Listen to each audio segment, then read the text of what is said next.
Welcome, everyone. You are listening to Get Out of Your Own Way with me, April Yee, on Transformation Talk Radio.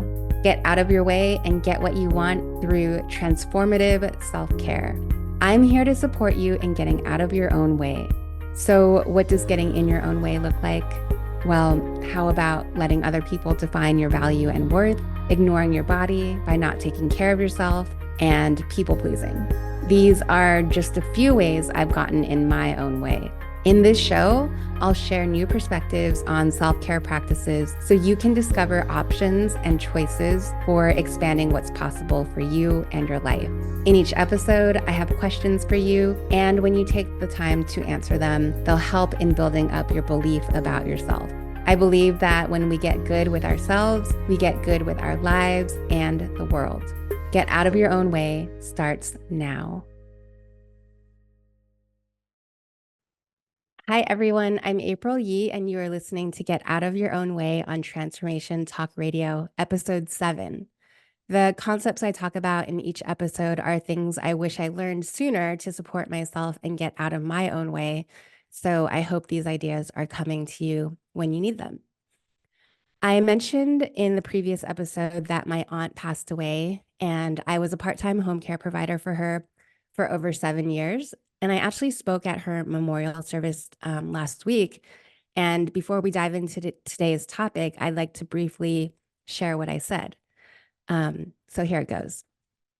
I think one of the ways people leave an impact on each other is by what they teach each other, directly or indirectly. For the past 7 years, I was a part-time home care provider for my elderly aunt, Myrna. And I initially went over to her house 3 times a week to help with cooking, laundry, grocery shopping during the pandemic and during her home hospice care, cleaning, including weekly things like vacuuming, dusting, cleaning the bathrooms, and miscellaneous things like removing spots from the carpet, vacuuming her car, including the trunk sometimes, and cleaning the induction stove and wiping down the kitchen drawers and cabinets. And during her 8-month home hospice care, I was there 4 days a week to support her. She passed away on May 2nd, 2024, with her daughter by her side. And during the 7 years of supporting her, I learned through observation 3 little things from her, which I'd like to share with you today. 1, high standards of cleanliness, as you might tell from what I mentioned my duties were with her. 2, not people-pleasing, but rather telling the truth. 3, small luxuries. So for high standards of cleanliness, when I lived in New York City, it was by myself, and it was the first time I lived on my own without housemates. And I only cleaned when I knew I was having guests over. And after supporting Auntie Myrna with her various cleaning requests, I started to incorporate some of her standards into my own life. Now that I have my own place again, I clean it every other Sunday by dusting, vacuuming, and cleaning the kitchen and bathroom areas. It's not weekly like she would have, but for me, it's enough, and it's more than I used to do. So now if people come over, my place is naturally clean without me having to scramble to do a deep clean at the last minute. And I've deemed this as a way to take care of myself, not just as another chore to do. I feel good navigating a clean space, and I understand why that was important to Auntie Myrna, too. There's a sense of care, pride, self-respect, and well-being when your space is the way you want it to be. Second, not people-pleasing, but rather telling the truth. I think as women, many of us feel challenged with telling the truth. Instead, we sugarcoat things or people-please. And in my life coaching practice, I call people-pleasing lying. Because when we're people-pleasing, we're usually lying to ourselves and others about what we say we want to do. We might say yes to something or someone when we really want to say no. I noticed that Auntie Myrna had no big qualms about telling the truth and not people-pleasing. And sometimes this could feel challenging, but she could also be relied upon for a straightforward answer. As an example, sometimes when I went over to her place, she'd greet me with, "You look pale today." And initially, I would feel a twinge of criticism, but then I would think to myself, do I look pale today? I wonder why. And then I'd check in with myself and how I was feeling. as it might have been a sign that I could be taking better care of myself that day. And I know her intention was to show care and concern about my health through that observation by not keeping it to herself, but speaking it out loud. And I felt seen. I also noticed that with her friends and other relatives, she was similarly forthright. Lastly, small luxuries. Sometimes when I went over to her place, I'd see an empty milkshake cup or other empty treat container in the sink. I knew that day Auntie Myrna had gone somewhere and treated herself to something sweet and maybe a little decadent.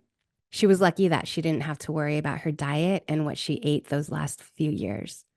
She let herself enjoy those types of treats along with root beers, ginger beers, other fizzy drinks, a variety of fruit juices that she'd cycle through, and various ice cream flavors. She never went overboard, and I think she knew everything in moderation, but it was nice to see someone treating themselves to something. So often in my life coaching practice, women don't know how to give to themselves because they're always giving to and doing for others, and they forget themselves.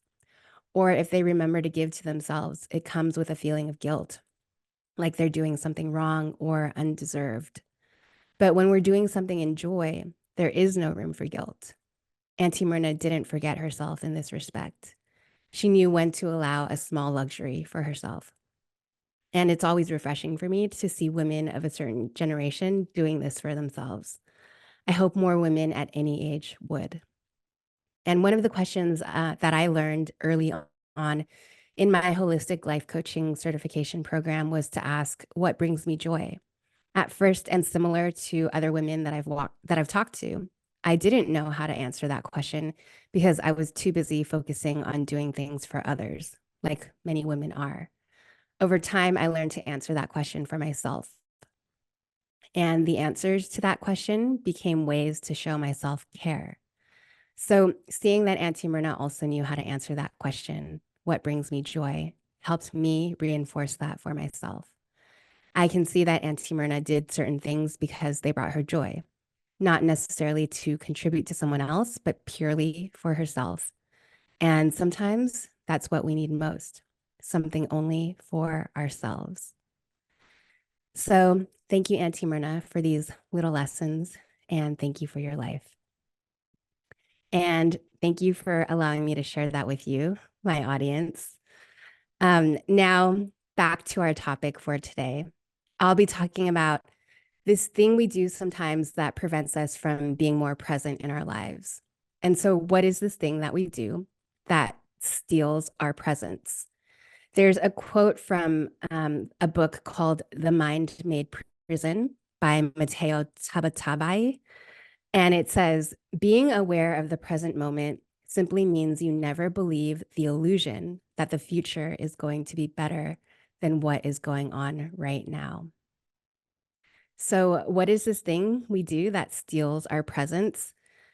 This thing we do is thinking that we'll be happier and feel better once we reach some idealized version of what we think our lives should look like.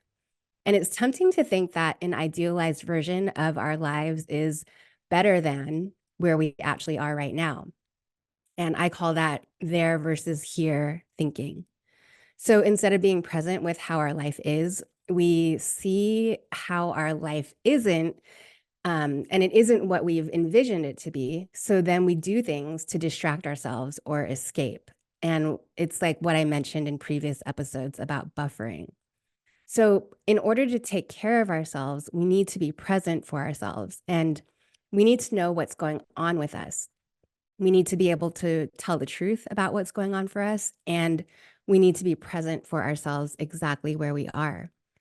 But instead, we think that once we do blank, we'll finally feel happy or better. For example, once I get that promotion, I'll finally feel satisfied. Or when I find my partner, I'll feel worthy and complete. Once I've lost the extra weight, I'll love myself more. When my business is up and running, I'll feel successful. Once we have kids, our marriage will be more fulfilling. When we compare and despair, it's hard to remain present with what is. We can get focused on being over there and forget about being here in the present moment. And when we place a lot of weight on getting over there, we may be disappointed once we are there and we still don't feel satisfied, worthy, loving, successful, or fulfilled. And this isn't to say that we shouldn't have a vision of what we want for ourselves and our lives, but when we place so much responsibility on the future for the way we want to feel, we forget that we're responsible for the way we're feeling right now, here in the present. And I've mentioned this before in previous episodes, and it's important. So I'm mentioning it again. The reason why we want anything is because of the way we think it'll make us feel when we have it. I'll repeat that. The reason why we want anything is because of the way we think it'll make us feel when we have it. But we know from the model that feelings don't come from our circumstances like the things we have, but rather they come from our thoughts. So we can feel satisfied, worthy, loving, successful, and fulfilled right now by what we're thinking about our life circumstances and ourselves. So, why is this important and how can we practice this? Let's review the self awareness tool that I use with myself and my clients again, called the model. The model has 5 components: circumstances, thoughts, feelings, actions, and results. And so, what we think about our circumstances creates our feelings. Our feelings fuel our actions or inactions, and our actions or inactions create the results that we get in our lives. And the results we get usually provide evidence for the thoughts we're thinking. So if our thoughts generate our feelings, we can think thoughts that fuel ourselves with the feelings we want to feel, and then take aligned actions and create the future we want from right here. There's another quote I'd like to share with you from Elrod, who wrote the book Miracle Morning. I highly recommend that book as well. He says, if you can't learn to be happy now with the life you've got, what makes you think you'll understand how to be happy with the life you think you want? And his quote illustrates how important it is for us to be present with what we do have instead of always thinking about how it would be to have what we think we want to have. If we can't be happy here, how can we be happy once we get over there? So let's practice feeling the feelings we want to feel here. My life coach shared a great thought that I've also been practicing to help me stay in the present. The thought is, it doesn't get better than this. And we've all probably heard many spiritual teachings talk about staying in the present moment. And the concept seems simple, but it's not easy. Because what if my present moment sucks? What if I don't want to be in my present moment? What if I just want to get out of my present moment? And you're telling me to just be present in my present moment when I just want to take action and get out of it.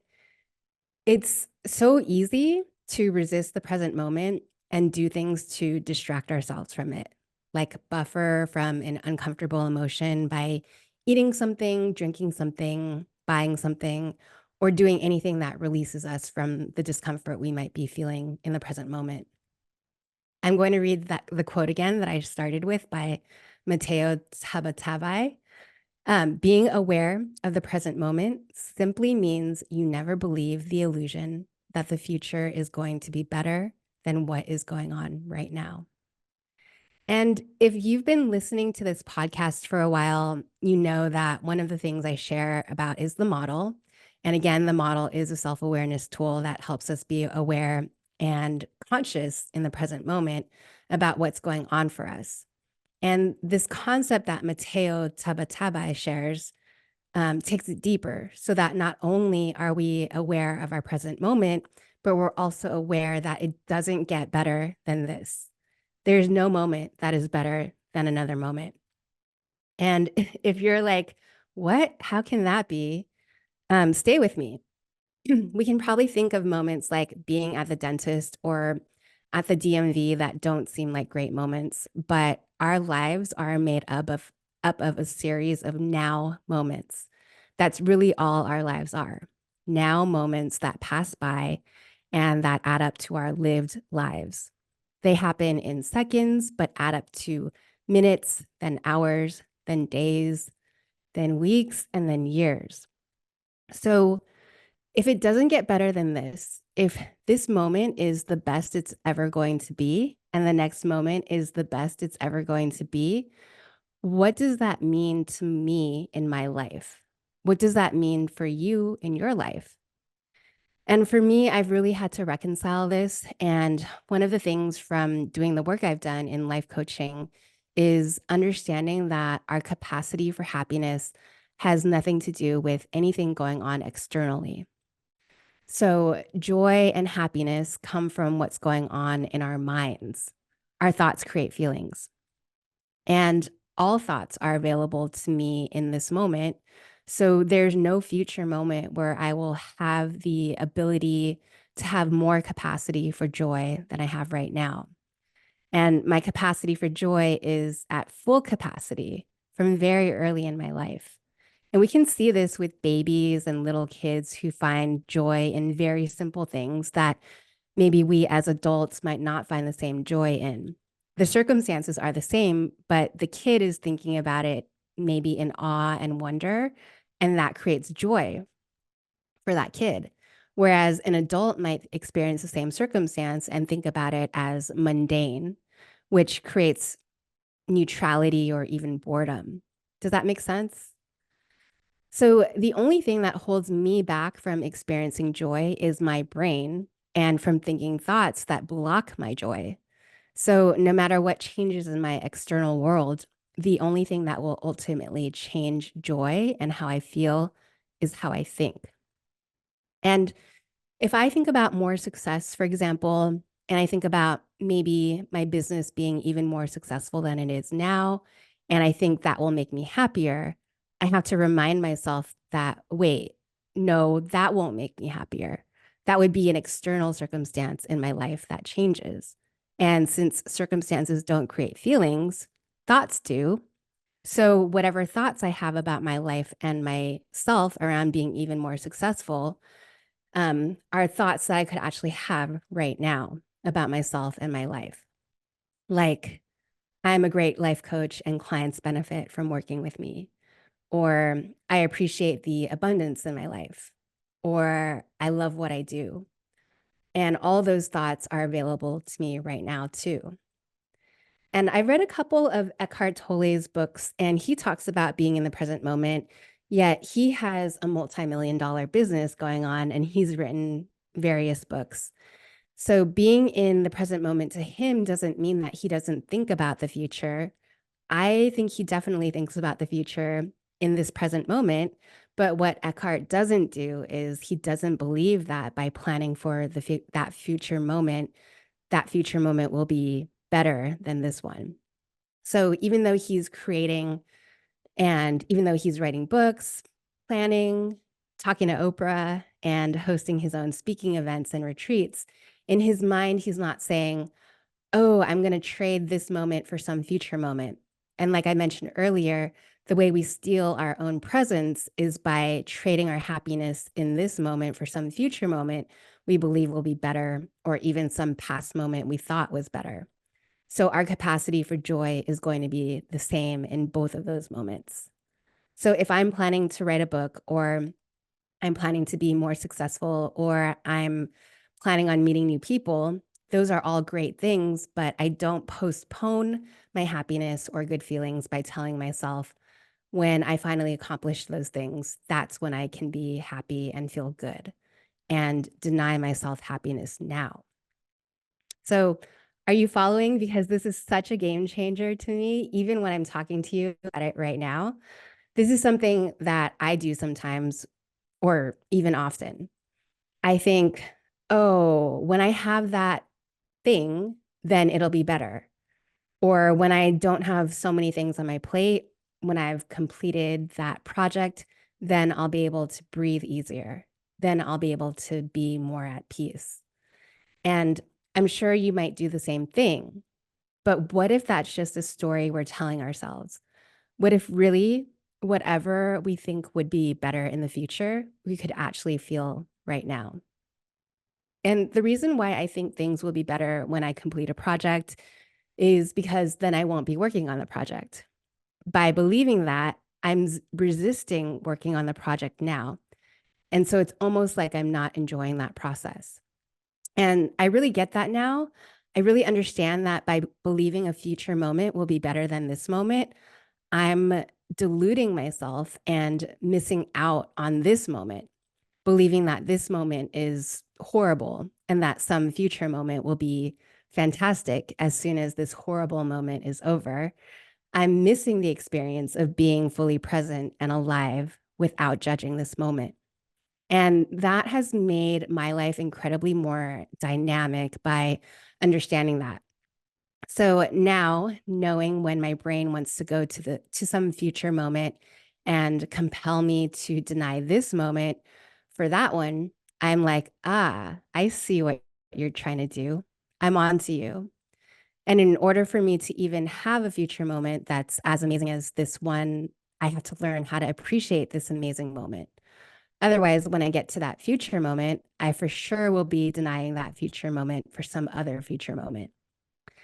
And I hear my friends talk about this sometimes about their kids, like when their kids were babies and how hard those times were and how they wanted their kids to be able to be more independent and not need them so much.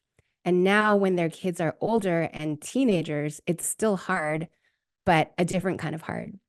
There are different conversations to navigate and different decisions to consider. And some of my friends like to think about how easy it was when their kids were younger, and maybe they didn't appreciate those times more while they were in it. And now those times are gone. And I think we can relate to that in our own lives when we look at our past and we think, oh, if only I could have appreciated the body I had when I was 25, or if only I could have appreciated when I was younger and I didn't have to really worry or take care of myself in any particular way. And in those moments, we didn't have the ability to appreciate where we were. And I wonder now if I get to some future moment, will I look back and go, oh, remember that time? That was so great. And I missed it because I was so busy thinking about how much better it will be when I have more clients or when I have a partner or when I have more money or when I have less fat on my body. And I think about clients I've worked with around weight loss and working with them to appreciate the body that they're in, and they want to resist where they are. They want to get to the part where they're skinny and they want to miss the part where they're overweight. And I remind them, you won't get to that moment where you're fully accepting of your body until you get to that moment where you're fully accepting of your body. And that doesn't happen because your body changes. It happens because you make a decision to accept your body exactly as it is. And we think we accept our body when it's thinner because it's better, but really all we've done is change our opinion of it when it is thinner. And that's why we feel so much better. We can actually do that now too. We can change our opinion of our body. And if we do it when it isn't based on external circumstances, we find a way of managing our thoughts in the present moment where it doesn't matter what's happened externally. And it doesn't matter if we've gained weight or lost weight, we can still own our joy because our capacity for joy does not increase the thinner we get.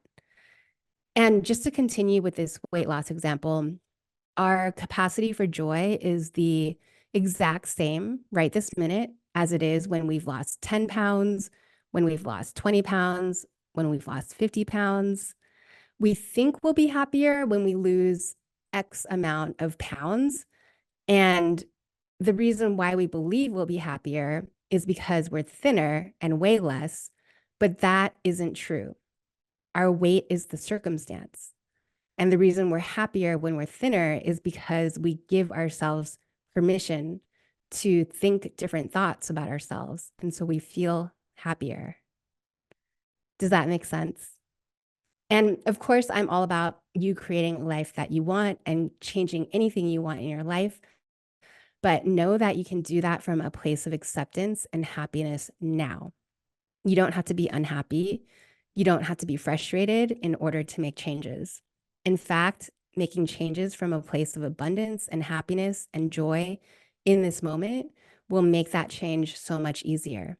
And the only difference is you're waiting for some external thing to change in order to give yourself permission to be happy in this moment.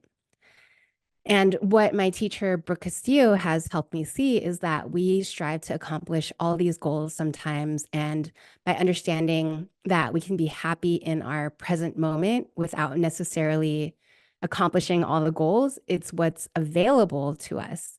And we don't need all the stuff we think we need to get.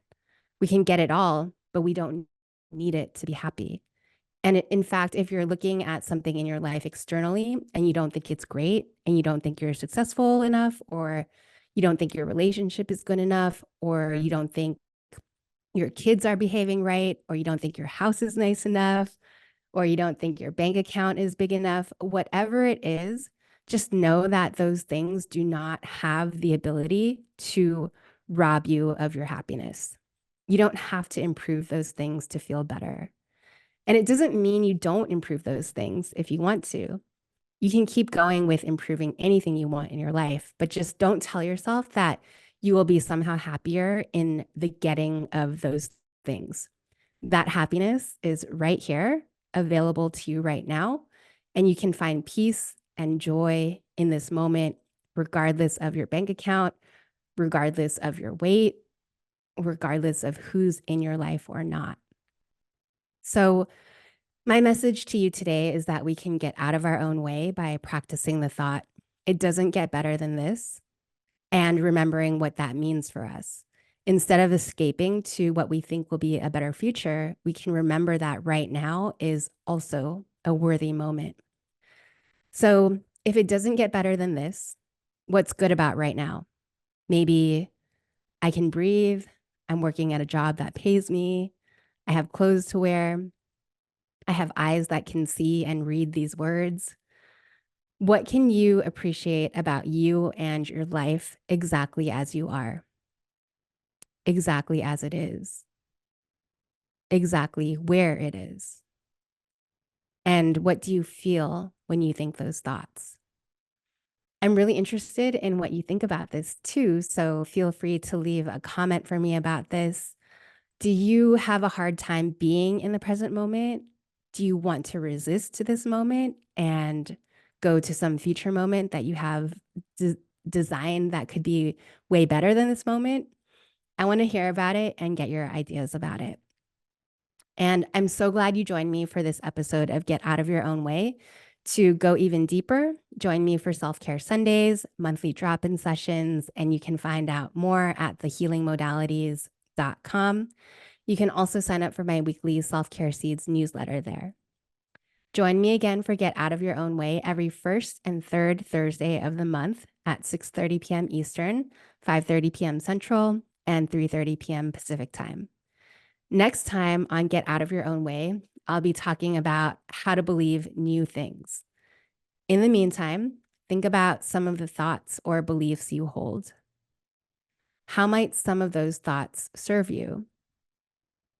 And how might some of those thoughts be holding you back from what you want? What are some goal thoughts or beliefs that you'd like to have instead?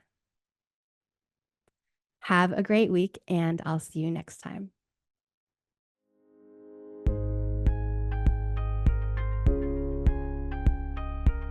You have been listening to Get Out of Your Own Way. Get out of your way and get what you want through transformative self-care with me, April Yee. Tune in every Thursday at 3:30 p.m. Pacific on Transformation Talk Radio. In each episode, I present new questions that support you in building up your beliefs about yourself. To connect with me or for more information, you can email me at thehealingmodalities@gmail.com or visit my website, thehealingmodalities.com.